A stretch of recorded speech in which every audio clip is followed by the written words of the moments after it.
पुण्यावरून आम्ही गावाकडे चाललोय ना, पण थांबलो दर्शन घेण्यासाठी. ब्लॉग थांबत नाही होते, पुन्हा काय तयार केला ब्लॉग. आता इथलं पुढे कंटिन्यू बघूया. आता दर्शन घेऊयात. चल. हे मंदिर आहे. आता आम्ही एवढे सगळे जण चाललेले दर्शनासाठी.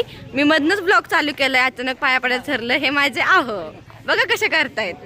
हे मंदिर मा मी इथे प्रसाद घेतो देवासाठी. पेढ आहे. प्रसाद घेऊन आम्ही चाललेलो आहेत मंदिरात पाया पडण्यासाठी. आतमधला मंदिराचा परिसर आहे. आता ह्या पायऱ्या घेऊन आपल्याला मंदिरामध्ये जायचंय. सिद्धटेकचं हे गणपती कोणतं आहे? आहो सिद्धिविनायक. तसं चिंतामणी तसं हे सिद्धविनायक मंदिर अष्टविनायक पैकी एक मंदिर आहे हे.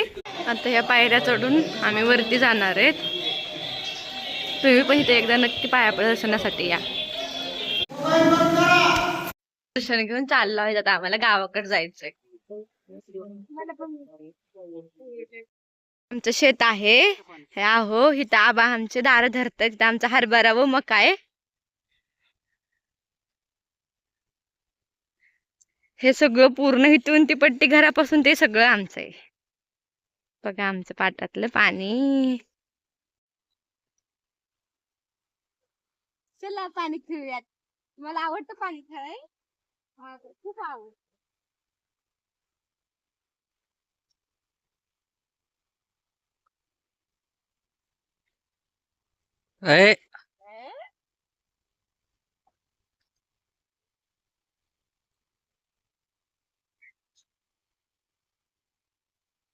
हे माझे पाय भरलेले त्याच्यामुळे मी चप्पल हातात घेतली. आता आम्ही घरी जाणार आहोत.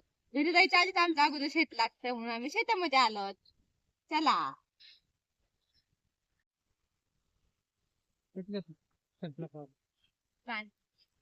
एक मिनिट थोडं मागं सरका.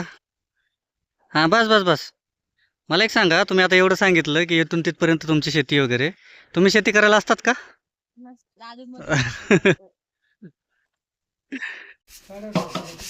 ज्वारी चाळायला असं पण फिरलं पाहिजे. मग त्यांचं सगळं पसराय का काय म्हणतो कर बंद. एकीकडे मी इथं ज्वारी चाळते.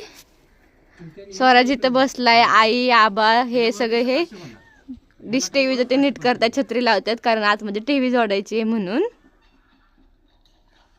कसं वाटतंय गावाकड? मला तर माहिती आहे, सगळी सवय आहे मला इकडे. हा का? मम्मी कुठली आहे? मला पण सवय आहे. हे आमचं टेरेस आहे. अजून सगळं व्यवस्थित ठेवलंय. हे सगळं ज्वारी सगळं इथं त्याच्यामुळे काही व्यवस्थित ठेवलेलं नाहीये. इतक्या वेळ आता मी चाळत होते. आता आई चाळत बसल्या आहे ज्वारी. हा इकडं स्वराज. दुपारी मस्त या मॅगी खायला. ते आमचे मांजर पालकाचं भजी पालकाचं भजी भाकरी.